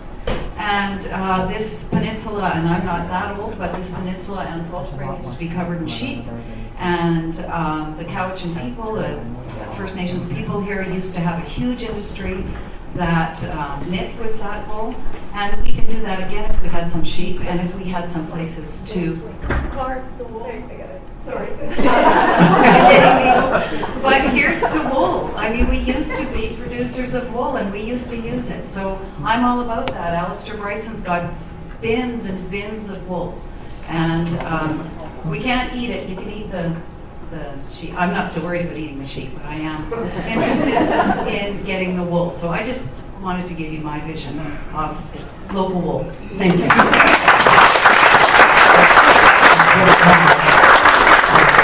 This was a sheep raising area. The Kamloops area, there were huge flocks of sheep. Sheep do not require Class 1 farmland. Yeah. Sheep love the kind of land that Mr. Pym says is no good for agriculture. So we could have lots of areas for sheep in this province on the, quote, poorer lands. And few people know that sheep are the reason why we are part of British Columbia and not part of the United States. I read your book probably. All right. We'll leave that. Could I hear from this microphone, please? My name is Eric Schultz. I was with the Ministry of Agriculture for 27 years, and we actually were involved in developing that ALR and also the right for protection of the farmers. However, my point of view at this point is that we just came back from China, where there is no protection and there is land being gobbled up left, right, and center, and they are going to run into a major food crisis in the very near future. I would like to just support this group in saying you have to protect what we have. I know we are underutilizing what we have. Only about 30% of the agricultural land reserve land is effectively being used on the peninsula. But we got to make it so that it is viable for the farmers to actually make some money rather than just farm it or have horses on it to ride on. We need to be able to sustain our living on the lands that we do have, whether it's 10 acres or 40 acres or 50 acres, 100 acres. So we need the support of the local community to support the farmers, and it shouldn't be the price issue, it should be we need to protect the farmland, because ultimately we are going to run short of food, and the transportation issues are going to be the major issues. As the world is finding out that the droughts and the shortages of land that's being gobbled, or the lands that are being gobbled up by land development, and when I see it in China, there are just ghost towns or ghost cities being developed on good agricultural land, and these poor farmers are farming these rice paddies on these very steep terrain, and they're making a living at that compared to what we have here. So please help to protect that farmland that we have here and support whatever effort we are making. Thank you.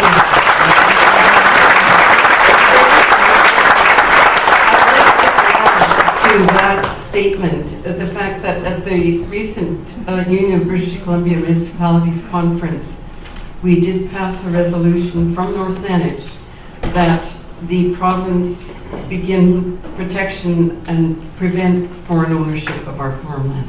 And that did pass.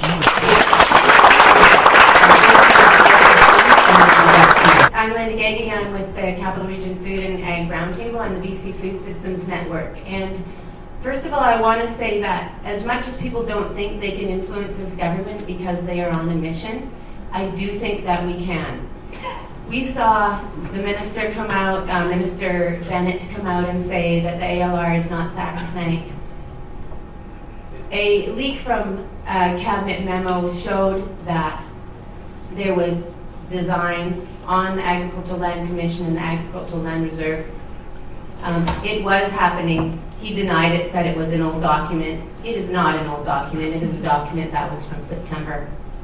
And the thing that we saw, though, is after the public, Mark Hume's article came out in the Globe and Mail, we saw a lot of work in the media, and people got busy. Believe me, people got busy getting their voices out there, talking to the media, raising the issue, and we've seen Bennett backpedaling now. He has said now that they will not take the ALC into the Ministry of Agriculture, and that was one of the proposals in that cabinet document. The thing that he has not backpedaled on, though, is about starting 2 designations in the ALR. The triangle of Vancouver Island, the Lower Mainland, and the Okanagan, he says, will remain similar to as it is right now. That's only 11% of the land that we have in the ALR. The rest of it, although we will still have the ALC presiding over those lands, is going to be open, wide open for business. Wide open for oil and gas, wide open for any kind of family farm business that will augment your income on the farm. That could be laying yards for oil and gas. That could be a home storage business. It could be a mall, whatever is going to help you survive as a farm. That's what's written now. That's what's still in the works. And I think that's where we have to have the message coming out loud and clear. We have one ALR. Farmland is farmland. Hands off it.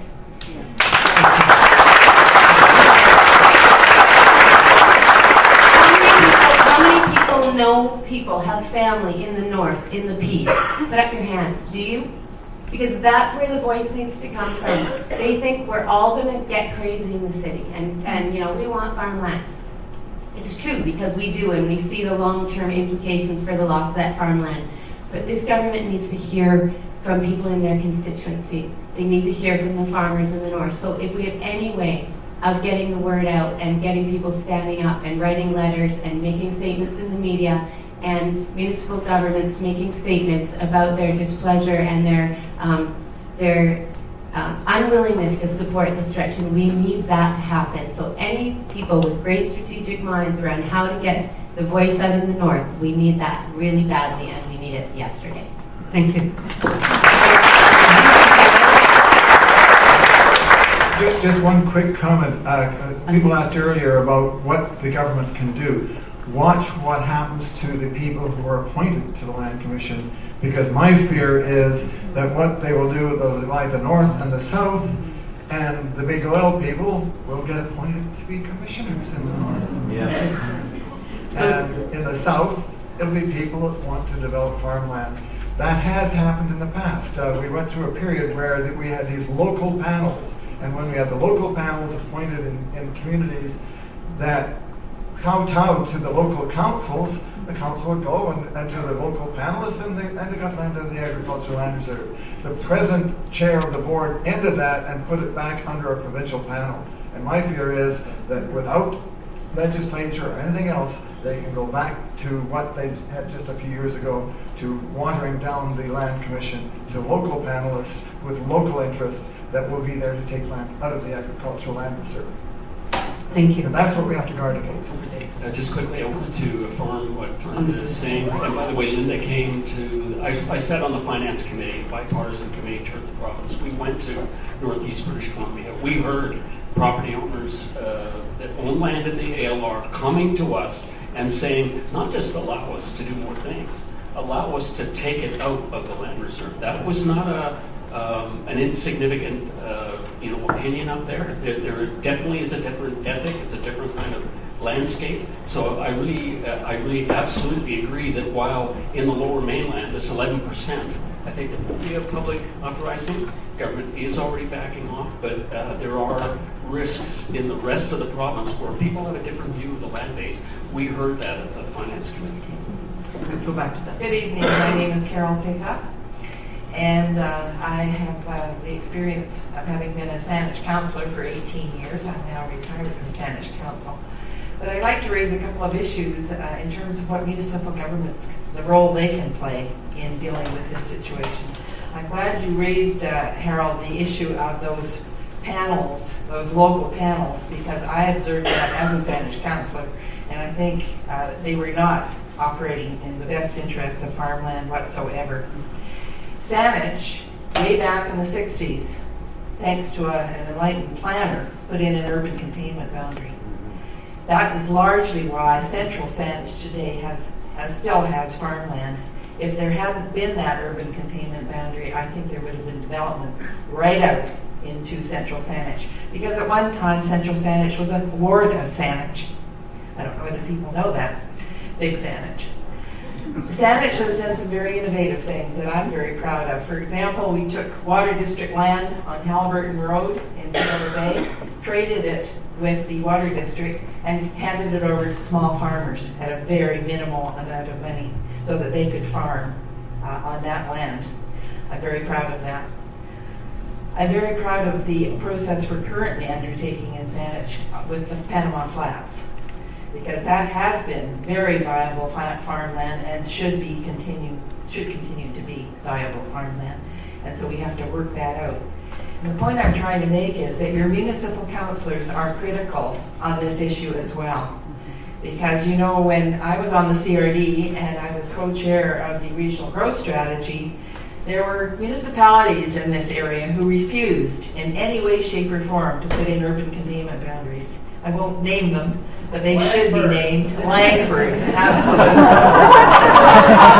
We know what's happening in Langford. Absolutely unbridled development without any thought for all of the things we hold dear, I would suggest.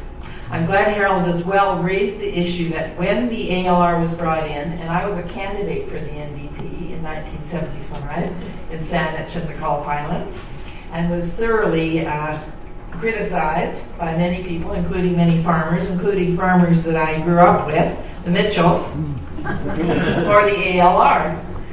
Interestingly enough, I ran again in '86, and by that time people understood that this was a good thing, and I didn't get the same kind of criticism. So, but also in conjunction with the bringing in of the ALR was a farm assurance program to help farmers realize a profit. Or if they didn't realize a profit, they had some way of recouping losses, etc. I think that's a key thing here. If we're really going to be serious about maintaining farmers, then we've got to do something along that line as well. So please talk to your municipal councillors wherever you live. Make sure that they are strong supporters of the ALR and the need to preserve farmland, because they do have an influence.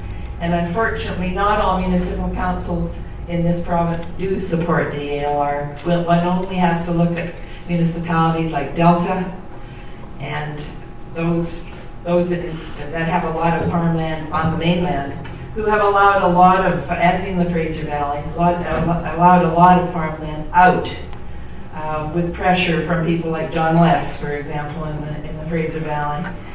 I don't think he is still in MLA, but he was for the Fraser Valley at one time. So we need to preserve the land. I agree with Gary. First option, first priority is to make sure we retain the land, not only retain the land, but hopefully get back some land that should never have been taken out of the ALR, if that's possible. And then we have to also focus on making farming profitable for those farmers who choose to farm the land.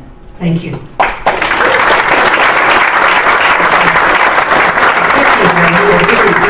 What you can do at the local level, an urban containment boundary, we've done that in Metro.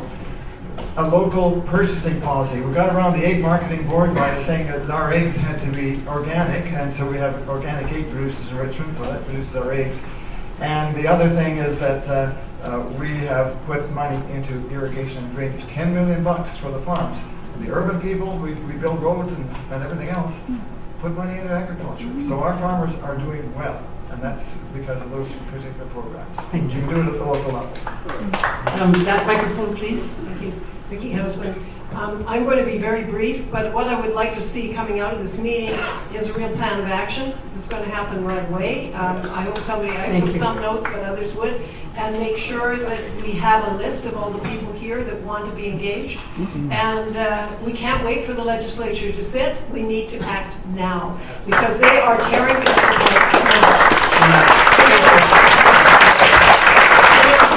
Only because some brave people leaked some documents that we actually knew what was going on. So, and some good writers as well. So, getting this message out, and yes, it will be a stronger message on Vancouver Island, Lower Mainland, and Okanagan. And I'm really worried about the rest of the province as well, so I'm glad that was brought up by Linda. But we do have to reach out to those people. We cannot let our province be fragmented. This is what they're trying to do. They're trying to do it with the tree farm licenses in the interior, which I'm working on. But there are other issues that are trying to undermine what's going on, and they're doing it behind closed doors. So we need to also demand full consultation on every step of the way. We don't want anything hidden. We want it all transparent. And I was talking to a former MLA 2 days ago, and he said Bennett and Pym have been saying these kinds of things for a very long time. Pym, of course, worked for 25 years in the oil and gas industry. So they hate the LR. They are determined to destroy it. And we have no help from our premier, who just floats around and talks about LNG. So we need to have a plan. We're going to see what we can do with Crick that bubble as well. But let's have this plan, and let's get moving on it very quickly. I think I had something else to say, but I'm not sure. Focusing on Clark is absolutely right. And you know, this is about a vision. And I think here we're going to have to be leaders in this province, because this is where the energy is and where the people really care.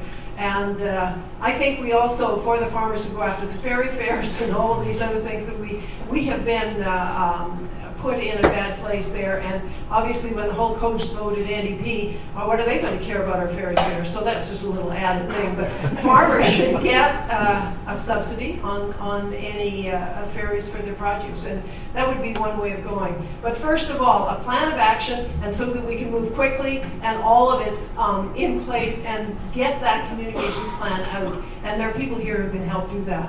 But I don't know how to get hold. I know how to get hold of some of you. But you're saying you're the coalition to protect the ALR, and as Harold said and others have said, protect the ALC as well too. We have to watch every inch of the way. They may stop. They may say it's going to be independent, but we'll put everybody on like they did on Hydro, BC Hydro, and the Utilities Commission, everything. Those people don't have a chance to make up their minds, and they're pawns in the game as well. So let's all be vigilant, and let's stand together, and we can do it. Thank you.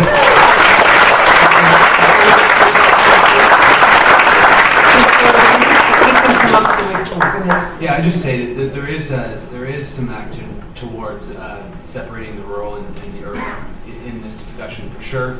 As well, a lot of land that has come out in the more urban parts, the southern parts of British Columbia, was replaced with land in the north. So all that work that has been done over the years to ensure that we have no net loss of farmland could very well be undone if this process continues. My colleague Andrew Weaver in the legislature has proven to be a very effective voice and will continue to speak on this. You can guarantee that I'll continue to be writing on this issue and writing open letters as I've done to the Premier. I think that it's really important to write letters to the Premier, to write letters to the Ministers of Agriculture and the Minister of the Core Review, and asking the questions for them to clarify statements that they've made. Remember, every time that they make a public statement, there's an opportunity for us to then say, okay, can you blow that out a little bit? Can you tell us exactly what you meant on that?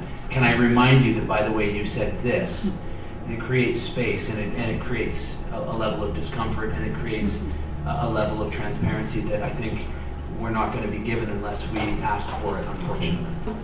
I agree with Vicki. We need to develop a plan of action, and we need to stand with the rest of BC on these issues. And we're using our Facebook page currently, the Protect Farmland Coalition. But don't just use Facebook, because some of us aren't on. Okay, so website too.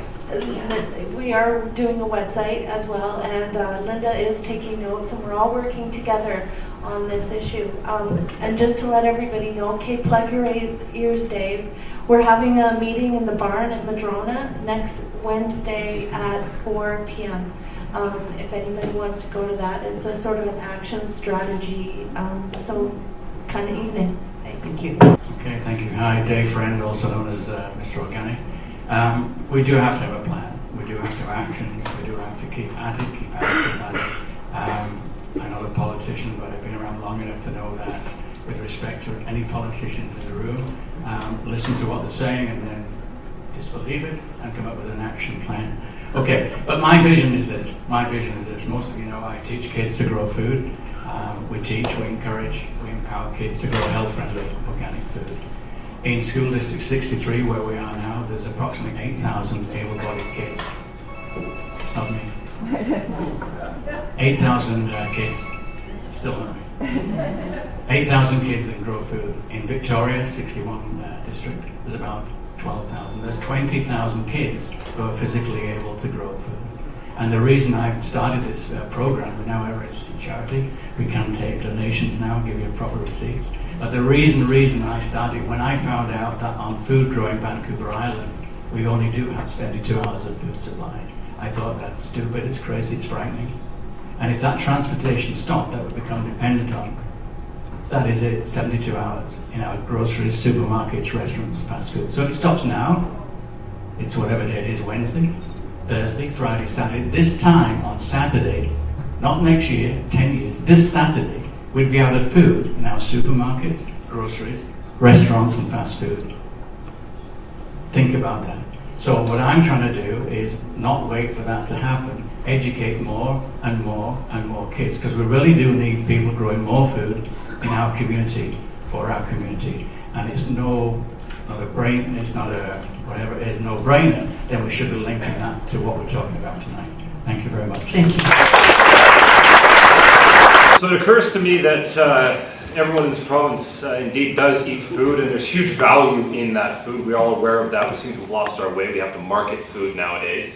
The government every few years changes the way it markets food, which is absolutely insane. Marketing of local food through little tricks of Destination BC, Tourism BC, to get people to be aware of local food it is constantly changed, but the value in the food still exists. What doesn't exist is the value of liquefied natural gas. It is rubbish. It is absolute false accounting methods used by the government to demonstrate that there are somehow more value in liquefied natural gas than there is in food. We all eat food. There will always be a perpetual need for people to buy food. Renewable. It is a renewable source of revenue. What I want to know from the panelists is, in your closing remarks, what can we do in and around the legislature to debunk the idea that liquefied natural gas is indeed the savior? Food is one of the primary saviors because of the value that it will perpetually add to this province's economy forever. As long as there are humans around, that's a forever source of revenue. So I'd like to hear from the panelists how we debunk the LNG garbage that's coming through. So my name is Taylor Krawchuk, and I just wanted to share a little vision, I guess. The ALR is obviously very important, and I want to encourage people to, continue that fight and protect that. But my vision and that of my partner, we're sort of small-scale backyard gardeners, and as well as we run a small business doing edible landscaping. But we have a vision for a larger commercial form of production that I think many others are sharing, and it involves, to do with climate change, it involves perennial crops, so perennial agriculture, using tree crops, and silvopasturing animals. So when I think about the larger vision and where my food's going to come from, in 30 years in a climate that's changing, I do think about perennial vegetables, perennial trees and shrubs, and animals that are doing the weeding, integrated farming systems. And the real trick there for me is that trees have the ability to mitigate climate change, so they're perennials, you only plant them once, they build soil.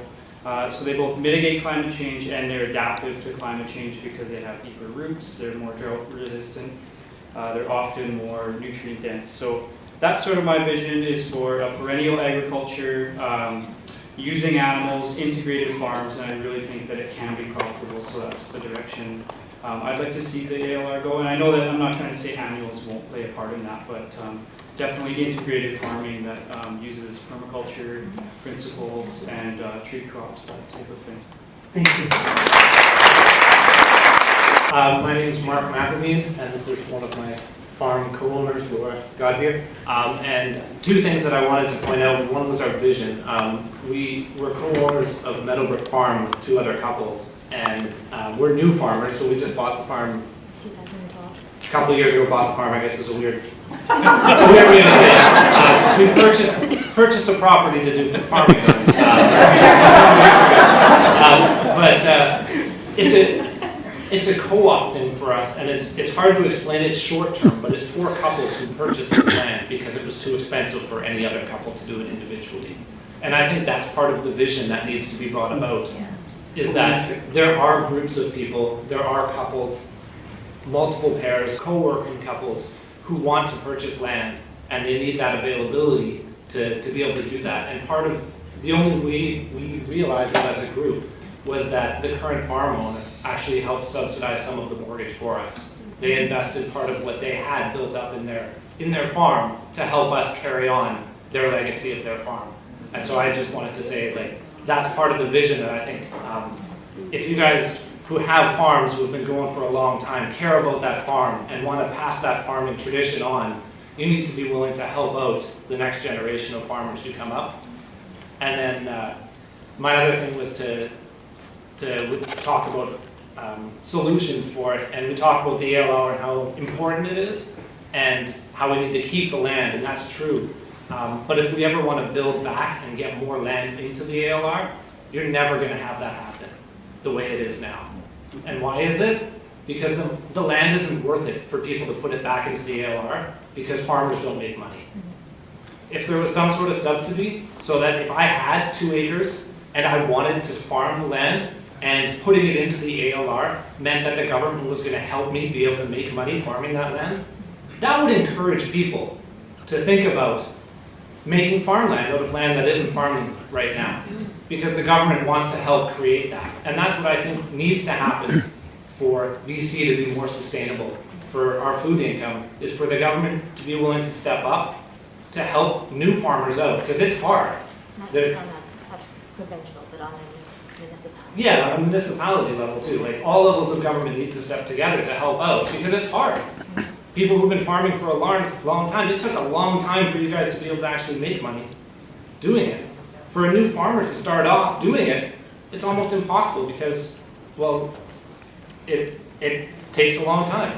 Without mentorship, with anything, it's just not going to happen. So that's my solution and my vision. The vision is people getting together to join up, to help each other out, and then the government helping new people out. And if you want more land in the ALR, the government has to step up and start subsidizing or start paying some sort of incentive for new farmers to start farming. Well, why not? Why not? As long as it's short. Ray Gailey short or my short? Maybe short. It's not, sorry. I just want to read to you a letter that I wrote back in September before all this came out about public announcements and leaking documents and everything else. It was just a submission that I made to the Select Committee on Finance and Government about the core review. In looking at the ALR over the years, since its inception in 1973, where the then stated purpose was to preserve farmland for future generations, while ensuring farmers were able to see a stable return for their farming through farm income assurance program, for their efforts to farm, and their loss to loss of their right to do as they may with their land, other than farming it. This was supposed to be for the betterment of the farmers and the betterment of all taxpayers. Well, as farmers, we all know what happened to the Farm Income Assurance Program. It became the new lowest standard of growing, and soon became non-viable for the government to sustain. Yet the ALR is still here. My experience in working with the ALR and the ALC is that it is not working to the best interest, most definitely not of the farmers. And in my opinion and in my experience, here's why. First, the ALC is drastically underfunded and is unable to administer the myriad of rules and regulations it's expected to and have been imposed on it to administer. Secondly, it is not working for the farmer when, as a fourth-generation farm family, I see land that I would die for come out of the ALR, yet I'm expected to farm what in comparison is basically a gravel pit. Third, the big thing the ALR did in the law of supply and demand was it limited the amount of land available for building on. We all know what happens when the supply of anything becomes less than the demand. The price goes up, and it's gone up to the point where now BC has some of the highest single-family and multi-family land costs anywhere. This has gotten to the point where single-family lot prices are so high that buyers are now looking at smaller ALR parcels as an option, driving the price of farmland to where the previous speakers mentioned could hardly afford to do that on their own and show a return, let alone buy it and try to start a farm. So the ALR hasn't worked for either the farmer or the public looking at these results. I should qualify this by saying, in one sense, it has worked for the farmer wanting to get out of farming and producing food. However, his land gets sold to a single lot buyer, as I mentioned previously, who goes out at best and takes it out of real farming and makes it into a hobby farm. This does nothing to preserve farmland because the estate hobby farm changes that place forever. Usually production permanently will never return to that through the changes that are made from an active farm to a hobby farm. None of which not only do not produce any food for society, but makes trying to someday put that back into production virtually impossible. Fourth, in the meantime, those farms bestowed with the curse, as a number of farmers look at it, has an even increasing array of rules and regulations, both provincially and municipally, all further limiting them that what he has the ability to do on supposedly his farm. Water, drainage, subdivision, allowable use of the land, wildlife restrictions, food safe are but a few of the inhibitors for any person to go farm their land and produce food for our society. Fifth, the way that the ALR, both directly and indirectly, has now become a major part of a criteria for landowners. You'll note, I didn't say farmers, to get things like PST exemption, farm water rates, farm property tax rates. In my mind, someone who earns more than 80% of their income from farming should be eligible for these. Not any Tom, Dick, or Harry who wants to cut some hay and then call himself a farmer. Those are people who are taking advantage of a system. So in doing a core review, at looking at the ALC and the ALR, overall, as I said in the beginning, it has not done what it was planned to do and continues to do nothing more than yet be another noose around the necks of real farmers and should be completely disbanded and remember as a plan that didn't work, or seriously simplify it to the benefit of the farmers. If farmers are viable and farmers are making money, you don't need a land reserve. In the meantime, for the government to create a less limiting, restrictive regulations and myriad of bureaucratic roadblocks that continue to perpetuate and expand all of the above will continue to have less farmers be around. The Island Vegetable Cooperative, 30 years ago, had approximately 60 members. Actively now producing, we have 4.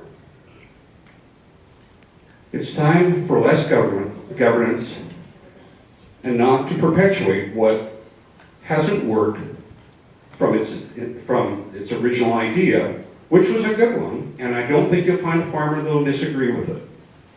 It's just that it's looked after the dirt, but not the one working it. Thank you. Thank you.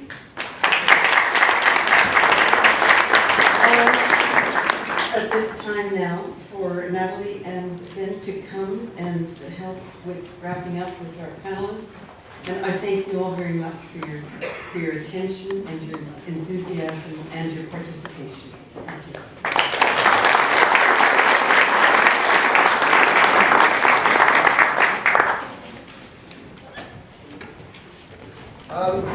Everyone here was extremely generous. You actually contributed collectively about $1,300.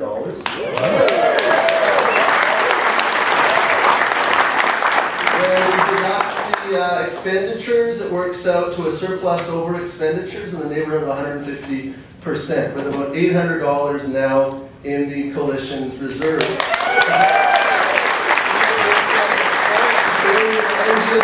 Situation for all the elected officials. The coalition only has 2 officers. There's the spokesperson, Nathalie, and members at our meeting last week had the foresight to elect a treasurer, so Cindy is going to be responsible and accountable for your very generous contribution. So there is accountability built in. I'd encourage everyone here to join the coalition. There's the meeting in the Madrona Farm barn next Wednesday, 4 p.m. on Blankensaw. And there's a number of committees that are developing, looking at issues relating to the last speaker there around land acquisition and land banking, mechanisms to make farming viable in perpetuity, and Harold mentioned that. Also committees looking at marketing and distribution and processing of food, looking at farm incomes, looking at the whole legislative piece with the proposed changes, and looking at outreach and promotion. So I encourage you to please leave your contact information. Anyone who's organized at the grassroots knows how sometimes with media and publicity you can fill a room, but it's very challenging often to find someone when they disappear back into the ether of our society. So if you do want to help out and remain involved, please leave your contact info, because we might not be able to find you again unless you do make yourself accessible and available to the coalition. There's people already reaching out to various groups. If you're a member of a church or a union or an unorganized workplace or a community association, you could take the petition and discuss these ideas and have your organization endorse the work of the coalition and its principles. There might be some ideas in the works around lawn signs potentially, showing all the commitment in all our municipalities for protecting farmland and supporting farmers and food systems. And finally, please leave your contact info and hope to see as many of you as possible at next week's organizing meeting. If you can't make it, feel free to email. There's the website, farmlandprotection.ca, and you can find the email address through there. Thanks everyone for coming out tonight. There is one more thing, and it is a bit of good news. And I just wanted to say that there are so many new young farmers coming into the field of farming. They're organic, they're practicing agroecology, biodynamics, and all these newfangled dishes. And it's really exciting. You know, we can't even keep up with the amount of people that want to work on our farm, and it's happening. It's everywhere. So we do need to preserve the land. And to Mr. Organic, he has a group of youngsters that are so excited about farming. I spent a little time last year working at one of his camps, and I was shocked at these little kids that are making decisions at the age of 8 years old that they're going to farm. So we got to protect it for them. So, and on that note, I'm so thankful and inspired that we have all come together, and leaving your contact information, how to get a hold of you, and becoming a member on our Facebook page and our website is really important.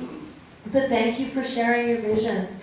And I'm inspired that whatever it is, if we all work together, we will be successful. Thank you very much.